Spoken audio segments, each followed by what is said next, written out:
ideas from you all, and I put that into my interviews with these players every week. And something very fun at the end of the interview is I do an activity like Office Olympics, just something really fun. And I don't always win, but that's not the point. Just so you guys can get the chance to see these players as people, not just as guys with helmets on running around on Sundays. It's really cool. So if I have your interest, please click subscribe to my YouTube channel and let me know what you think. All right, let's play a little Carolina Panthers trivia. Tell me what person has interviewed the most Carolina Panther players one-on-one that doesn't work for the organization? Yeah, it's me. I'm Chris Jenkins. I'm with Charlotte Vibe, and I invite you to subscribe to my YouTube channel where each and every week I interview players one-on-one. And the cool thing about it is... All right, enough of that promotional stuff. Here I am, Chris Jenkins, credentialed member of the media for Charlotte Vibe, covering the Carolina Panthers. Today is Tuesday. Thought I was going to get that wrong, but I got it right. It is Tuesday, September the 8th. Didn't have a good day in the stock market, but I hope you guys did, all right? So, hey, today it was an off day for the Carolina Panthers, so not a lot of things to report.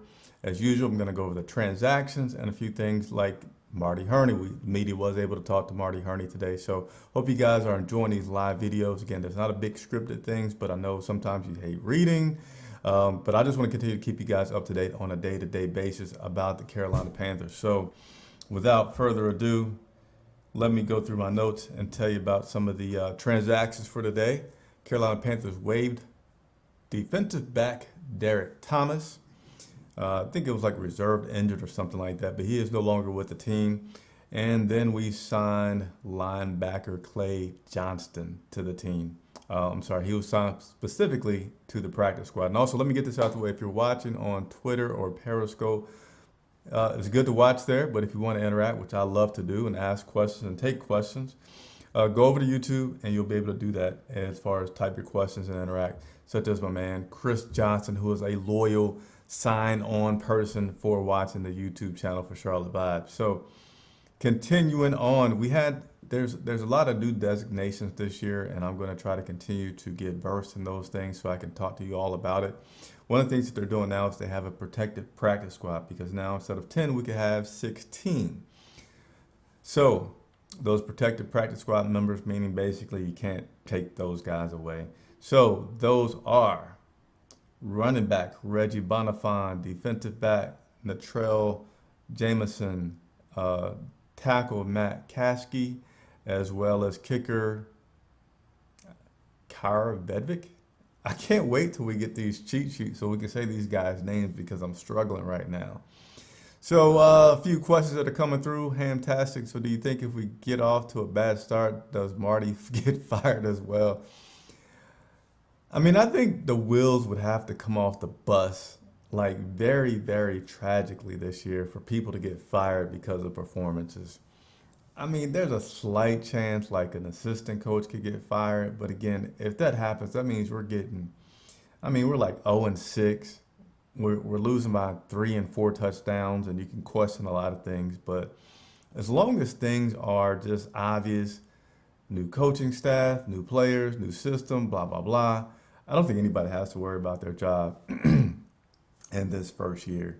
Good question, though. I appreciate the questions. That's why I do these live shows. So if you haven't hit the notifications button, turn your phone sideways, do whatever you have to do to turn on that notification so you can see when I go live so you can ask questions. He had to do all the dirty work. Will he be reprimanded or gifted more money? Who are we talking about there? Hamtastic? I hope I'm saying your name right. Oh, you meant they let Cam go after telling us he's our guy. Marty drafted him and lied in our faces. Sorry, I haven't let it go. Hey, I'll let you guys bet on here. It's why I come on. And, it's a lot of stuff that you can feel like coaches lie to you. And you just got to remember it's a business. And essentially, these guys have to motivate you until you're no longer on the team, right? They're not going to too much talk bad about you unless you're also voicing that, hey, I don't want to be here. So, a lot of times when players that you like leave, it's unfortunate, especially as fans. So let me continue on with some of the, good question here. Do practice squad players get played like regular weekly starters? Not at all, not even close.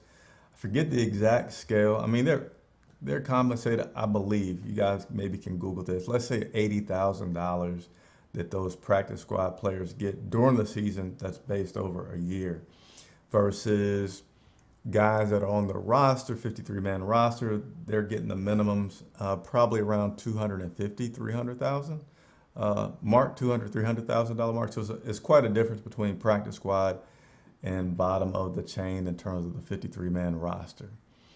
So let me go ahead and get into some of the things from the discussion with Marty Hurney today in no particular order. There's been a lot of question about, hey, there's no preseason games. And Marty says that does, take away a little bit. It doesn't cripple teams from making a lot of decisions. He says there were a decent amount of transactions this season. Wasn't as many as you might have seen in previous seasons where people can actually see players a little bit more and maybe be more less, if that's not proper, but you guys know what I'm saying, reluctant to bring in new guys. But he specifically made a point to really praise the way that Matt Rule runs and operates practice, saying that it gives him a really good chance to evaluate their own talent and make some good decisions about their roster. So he really appreciated that and felt like they have a lot of pretty good, solid guys on the team. And a lot of stuff that happened over this weekend was just, it's always a numbers game, chess match. And to be honest, I'm going to get more versed in it. But essentially, there were things that they had to do this weekend where they got numbers, right? You got guys that are hurt that you want to protect, but you can't protect. Wow, what kind of English is that? You can't protect guys unless they're on the 53-man roster. So that's why you had to see some guys make that 53-man roster and then get put on injury reserve. With that, you also didn't want to just stash guys on the practice, let guys immediately go, giving other teams time to really know and maybe do a lot of tape and see that somebody's available, like an F.A. Abada. So they did mention F.A. Abada was quite the stressful situations. One of those things where you're definitely rolling the dice. Marty Hurney said that he knew that they would be subject to getting F.A. picked up by another team, but they tried to play chess by keeping him on the 53-man roster, which allowed them to keep him as long as possible, then released him because they wanted to pick up another really good end that they got. I forget the guy's name that they picked up over the weekend. I'm trying to see if I put it in my notes, and I did not. But they told FA that he would be coming back should he clear waivers. He cleared waivers. They put him on a 53-man roster and then made some other corresponding moves. So a lot of that stuff that happened over the weekend was stressful for those guys as well in terms of the Panthers personnel. But we got F.A. Abada back, and they're happy. Marty commented on Jeremy Chin, saying he's a guy that can play a lot of positions. Spoke about the depth at the tight end position with Chris Manhertz. A lot of people continue to talk about Manhertz as a very, very good blocker, maybe one of the best tight end blockers in the league. And it's going to hurt potentially if Ian Thomas is out, but they still feel like he's going to come back and be able to play this Sunday. And I forget the other tight end that they picked up over the weekend. They brought him back. Feels like he's a very good person to take the place if Ian isn't able to go for some pass catching ability from that tight end position. What position are they most looking to upgrade? I can't say if they're most, but the one that was mentioned today was that was that cornerback position. Looking to get some upgrades there, and they're just going to see what they can find. Really feels like this weekend, with there not being any preseason games, that this weekend you'll probably also see a lot more moves than you normally see after week one, because you are able to get some tape on a few more guys. You are able to evaluate some more of your talent and see where you have some needs at, because you just weren't able to do that during the preseason. So, do I have a few more notes? Oh, and the quarterback situation. Marty Hurney commented on that quarterback situation, saying that keeping all three quarterbacks was really something that they felt like they were going to do weeks ago. So it's just a continuation of them being able to keep those quarterbacks in an evaluation process and try to groom one and see who can become that standout number two backup quarterback. So I'm going to look to my left and go over a few more questions. I also got some reports and some feedback about the broadcast that there's a little bit of a lag, or I think a delay from when I talk to when the lips move. Comment below if that's the case. I think that's something that I can fix and work on this week, so that come game day this Sunday, I will have things perfectly synced and going well for everybody. So appreciate all the comments, appreciate all the engagement. Talk to me, leave your comments. Matt ruled this week. Every day we're going to get coached. So if you have questions, leave those. And we're going to get the special teams coordinator, offensive and defensive guys later on this week as well. So leave your comments if you have some questions from those people.